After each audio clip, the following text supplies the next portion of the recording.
Hi guys, welcome back to the channel. I'm Office Bloke Daz. I'm Office Bloke Mike. And I'm Office Bloke Max. Here we are, three of us. If Patreon's your thing, check out the link in the description below. Absolutely loads of stuff on there. All starting for a bargain price of just £1.50 a month. That'll support the channel. And there's loads of stuff on there as well. You won't be disappointed. I can guarantee that for sure. Dane Cook, you put this in, Max. Yes, I saw. I've never really watched a Dane Cook bit of stand-up, but I remember him being a massive comedian. I don't think I've seen him either. The name doesn't ring a bell particularly with me. He was big, probably mid-2000s? 20 years ago. Right, okay. Yeah, he was huge. So he's still big now, is he? Or making a comeback, is he? Or... Seems like a comeback. Do you know the mad thing is, I've not heard from him for ages. I feel like something had happened, like maybe a joke. I don't know, but maybe like a joke stealing thing, or maybe or maybe that would have happened years ago, or maybe he's just something like that. I'm not sure. Tell us in the comments, but like I said, I've not heard from him for ages. I just thought he was retired or just got away, sort of thing. Never even thought about him, to be honest. And then I thought, Dane Cook, I've not seen him for ages. Yeah, exactly. Here we go then. Let's get into it. Dane Cook, God's Plan.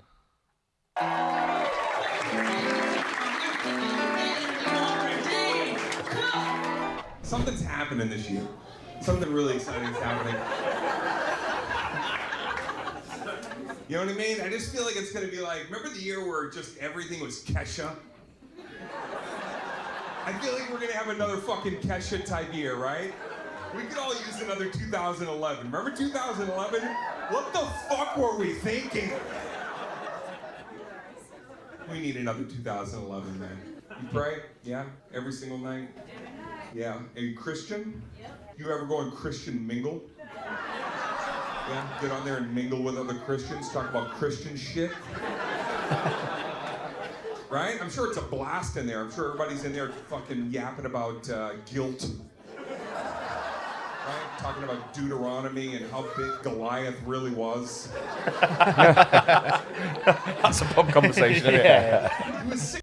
That's definitely a pub conversation more than a Christian thing, isn't it? Imagine that in a pub. How big do you think Goliath was? Back in the day, like 6 foot.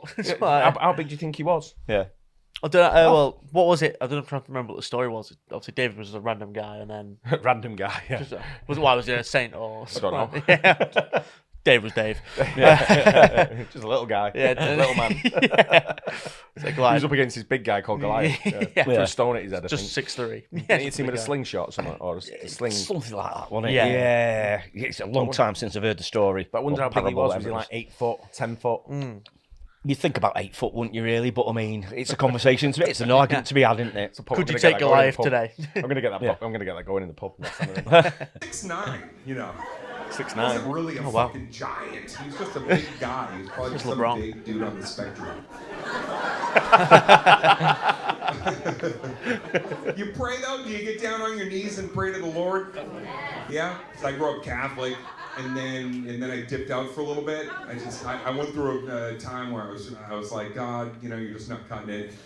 And I did. I lost my way. I can say it. I was lost. And then I went to Christianity. Actually, for like 15 minutes, I was into Satan. And then that was fun. Kesha.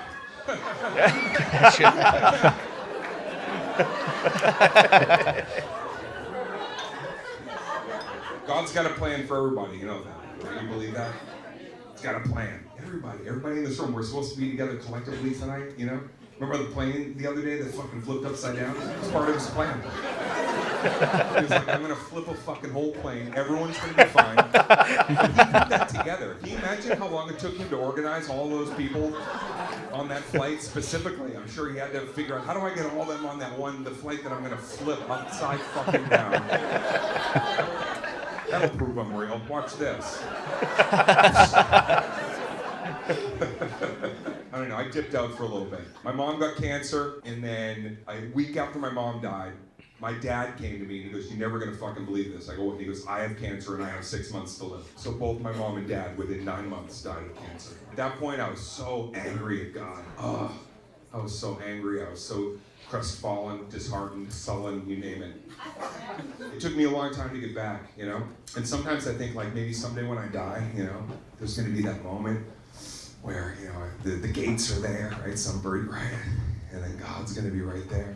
And he's gonna be like, that cancer thing was fucked up, huh? Me too?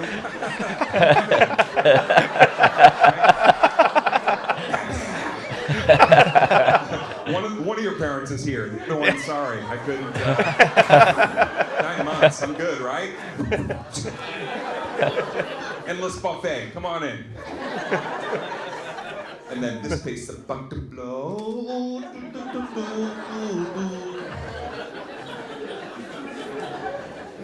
We need Kesha back, man. We need Kesha here. This place about to blow, man. And they just fucking blow dry ice in here. Yeah. You got down to the bended knee. Wait, you said yes, she said no. You didn't get down to the bended knee? I got a bad back.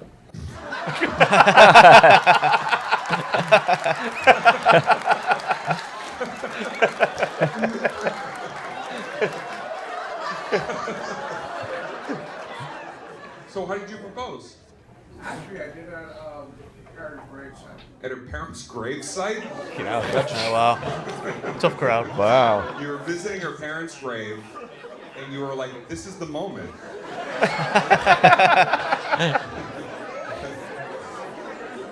You thought it was sweet? As long as you thought it was sweet. Because the rest of us, the consensus feels like, that's a little fucking weird. Honey, I want to say to you in front of your parents' eyes, yeah, fuck. It's like, sorry, my sciatic nerve just fucking went bonkers. Wait, your shirt says, everything hurts and I'm dying. What's that?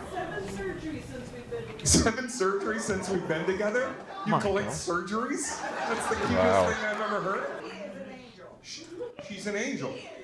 Testify, lady, testify. The Lord works in mysterious ways, and he apparently has a merch line as well. Jesus Christ, that's merch. You know what you guys have? It's what I call a simpaticum. It's just you're made for each other, and you can see it. You can look right at a couple like that, you know? You got fucking the same kind of glasses. Everything works. You had a back surgery, you had to fix it. Yeah? Okay, so why don't we get you a new shirt that says things are feeling a little bit better. But I'm still paying off these hospital bills. How long you guys been together?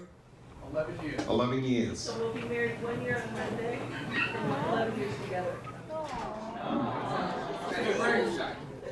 At the gravesite?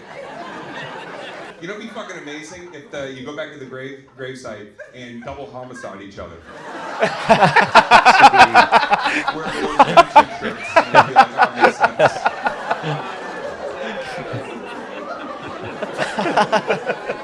Jesus Christ, right? That's dark shit, but God made me in his image.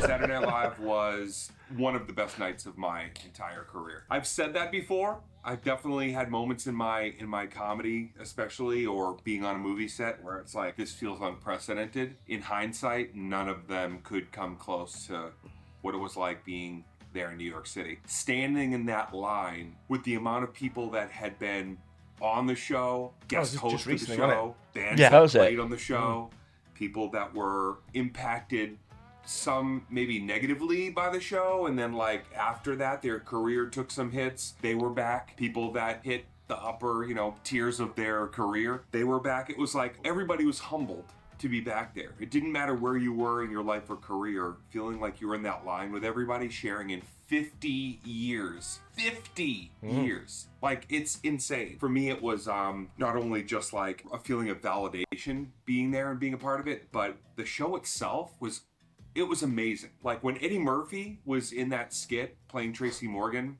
the Scared Straight skit was also like genius, but Eddie as Tracy, and you realized in that moment, wow, Eddie is just as high caliber funny today, Eddie Murphy, as he was when he was just green on that show. So that was great. The after party was excellent. I got to pal around with people that I grew up, loving, casts that, I'd never met before, certain people that, were probably like consider the architects of the show. Marcy Klein, the producer who was there for about 12 years during my 2 hosting gigs. She's the reason that I got asked to do the show. Lauren Michaels wouldn't have come and seen me play at the comic strip if Marcy Klein didn't see me by accident. She was scouting somebody else. She didn't tell me who, but she was like, we were actually looking for somebody else. And when I saw you, cast that person aside, and I told Lauren, I said, we gotta get Dane Cook instead. Brilliant. And then I asked her, did you ever go back and give that other person their shot? And she goes, about a year later, that person's kind of messed up in the press and they never got their shot. So I quite literally got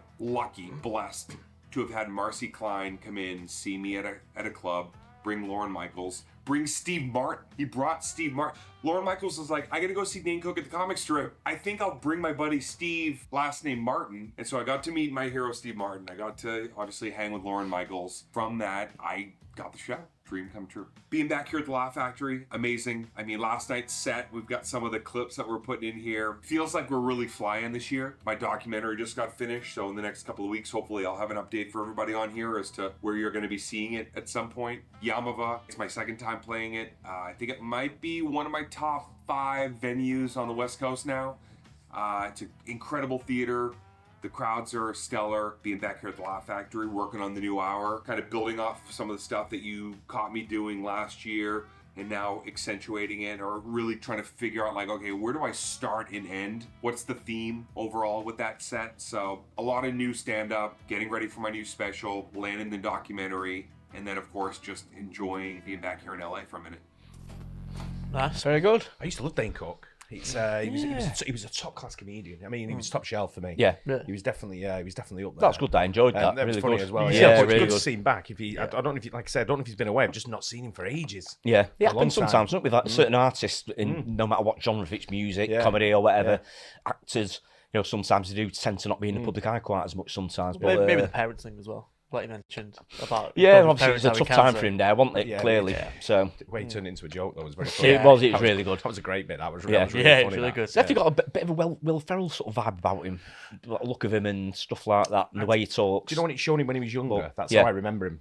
Right. So I like that younger image of him. He's a bit If someone different said to there, me, isn't he? what does Dane Cook look like? I'd be like, you spot him a mile away. Yeah. If you show me that picture, I'd still know who it was. But I'd be like, oh, not seen him for ages. Be one of them, not seen him for ages. Yeah. You know, he's sort of like, he's aged, obviously, like we all do. Yeah, absolutely. But yeah, he was one of the top, like I say, for me, he was one of the top comedians, Dane Cook. And he was a go-to guy. And he's hosting SNL, was he, as well? It's just the 50th anniversary. Right. Just this week. I think they've all been on it. I think Shane Gillis. But is that what he said? everyone He hosted it as well anyway in the past. he was on it in the past, yeah. So I mean, even just to do that, you've got to be pretty good. Haven't you? Yeah, you know, yeah, you've got to be top. You look at the list down the line of for many over the 50 years they've been saying about SNL host and all that, and it was like the pinnacle, wasn't it? Really? To be I would guess so. SNL Yeah, host. something like that. Well, It's still going, isn't it? So still not just for comedians. I think it was a pinnacle for many just actors and regular people. Absolutely. Yeah, incredible that. show. But It's funny though, wasn't it? it was actually Very funny. funny. Yeah, really Yeah, funny. yeah. I like that. Have Definitely. you ever prayed? Maybe when I was like No, 12. probably when was it maybe primary school or something where you just do it because we were like a Church of England Oh, school. yeah. But I I mean, did that's pretty much it, really. Oh, you didn't do what? Maybe before the cup final in '77, I did. But when we were at school, when we were young at school, everything said, right, everyone close your eyes and pray. And I like open them and then you creep out and go and shoot off home. why does that not surprise me? Not a man of God yourself. Yeah, when the teacher opened his eyes, there's an empty room there. Just like, look, you're all gone. Like 3 of us like creep out, like let's go. Yeah. Let's see how far we can get before he sees us. Yeah. Anyway, hope you guys enjoyed that. Yeah, good. Don't forget to like and subscribe. We'll see you on the next one. Cheers.